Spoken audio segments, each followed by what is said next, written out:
Welcome to Global Tax Talks. I'm Will Morris, and we're filming today in Singapore. We're at the PwC's Asia Global Tax Symposium, where I'm delighted to be joined by my old and very good friend, Horacio Peña, who is PwC's Global Transfer Pricing Leader. Horacio, welcome.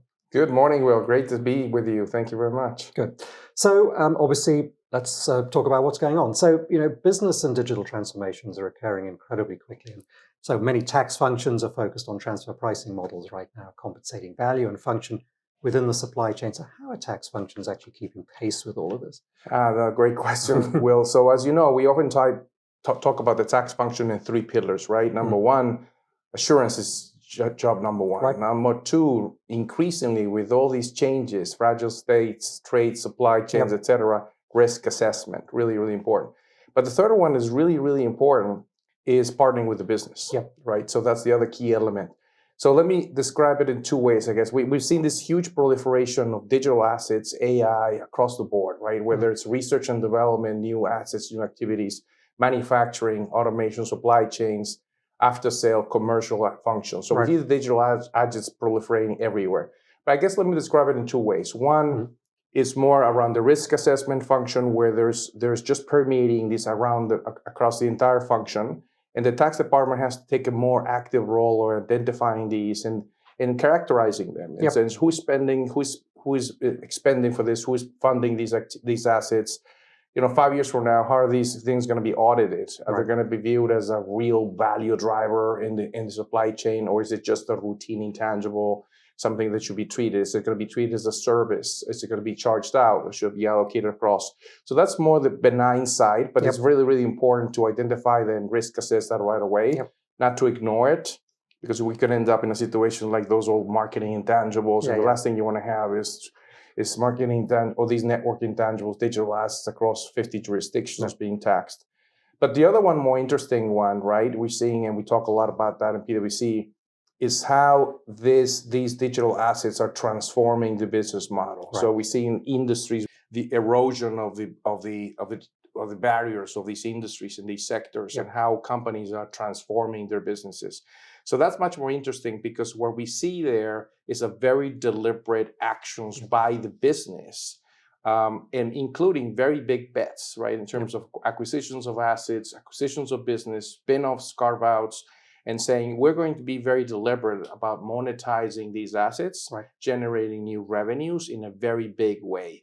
Software as a service, and we've been working with our advisor colleagues on the 5 archetypes on how we do that. So that has huge implications for global tax structuring, transfer pricing, including creating innovation hubs, figuring out how we're going to manage the IP and the charges. So it's a very exciting part. And that's a big key area where the tax function is working with business partners. Well, that's a great answer. So let's move on from that. And we can't not have a conversation which involves trade at this point, and tax and trade, and obviously tariffs and things like that. So, what short-term actions are we actually seeing, such as aligning TP methods and customs valuation rules? What are companies doing, and what are the medium and long-term actions? No, great question. So I won't get into, we don't have time to get into all what's happening in the last 90 days, but suffice to say that it's not business as usual, and it's just a radical change across. Yesterday, I was meeting with my colleagues in transfer pricing and trade here in Asia, and we were going through country by country what the actions are from a transfer pricing and customs perspective. And I guess it's fair to say that every company is different, right? We have the companies in Asia or in China where they're very exposed, where the business model depends 85% on trade to the United States or something really, really big. In those cases, we're talking about existential things where we have, they're setting up new manufacturing facilities, they're taking emergency plans. But everything starts with, let's look at the data, right? So it's like quantifying the trade flows, the tariff impact assessment. We have very sophisticated and powerful tool, including AI, to model things on the fly, right? So there's hundreds and hundreds of war rooms going on right now in the world trying to model this thing.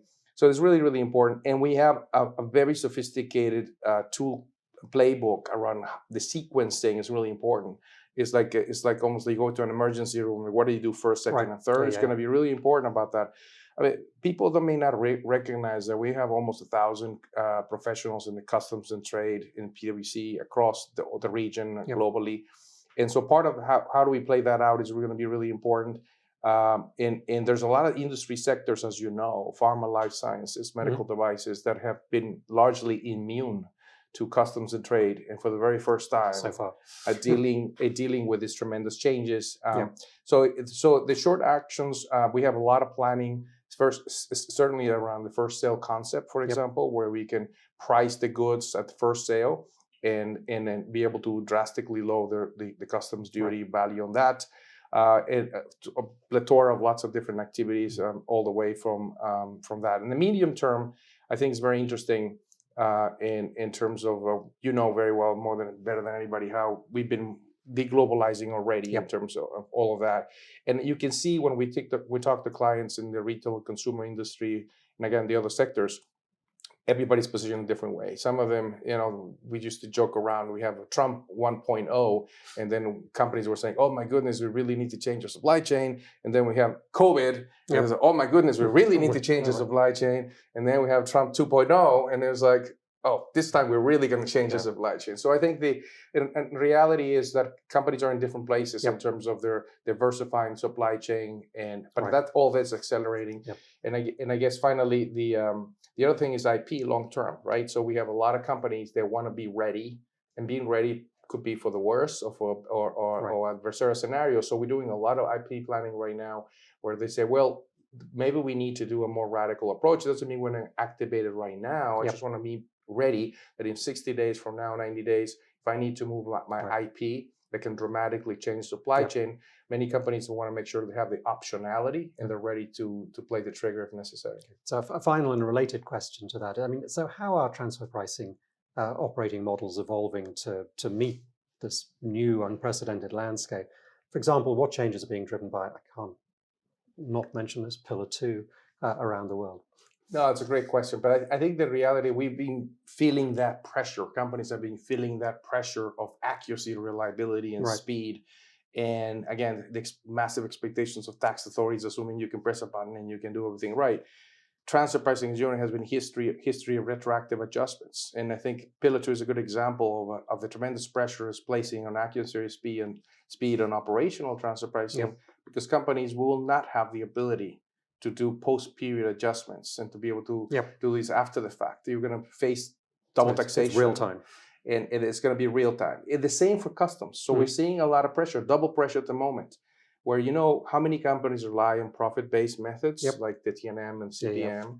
Well, the customs authorities are really focused on that. Say if you're going to implement, there's a number of very difficult situations right now at the moment where they're saying, some authorities are saying, look, if you're implementing one of these profit-based methods, if you're implementing retroactive adjustments, we will challenge your customs value, because maybe you're developing your transfer pricing across the entire organization or very large segment. But as we know, for customs purposes, you need to analyze it goods by goods, SKUs by SKUs, and they will be focused on the gross margin of a particular segment. So that's putting a lot of pressure as well. I think finally, the last thing I'll say is enforcement, right? Tax enforcement has been massive. Unfortunately, I'm reading a 500-page notice of gross adjustment for one of our clients. We have, unfortunately, multi-billion-dollar transfer pricing cases. And what really struck me about is that 80% of what's written in those documents, it comes from contracts and from public disclosures, 10Ks, S1s, S20s. And the one thing I want to say is AI is part of the solution. And we have the ability to analyze thousands of contracts with tremendous speed, of very cost-effective ways, and being to use AI to analyze the third-party contractual arrangement is going to be absolutely key to navigate the customs issues, to navigate the international tax implications, and to truly reduce risk. Risk mitigation has to be rooted on what are those functions and risks, what are the commercial arrangements, and creating really strong intercompany contracts that avoids ambiguity and becomes very explicit and creates that line of defense for us to be able to adapt for the future. So real-time data and the use of AI to actually try and deal with all of this complexity. Horacio, thanks for these great insights. It's great to have you with us, and I will look forward to getting you back again soon. Thank you, Will. Good. And thank you for joining us, and come back again next time so that you stay global tax ready.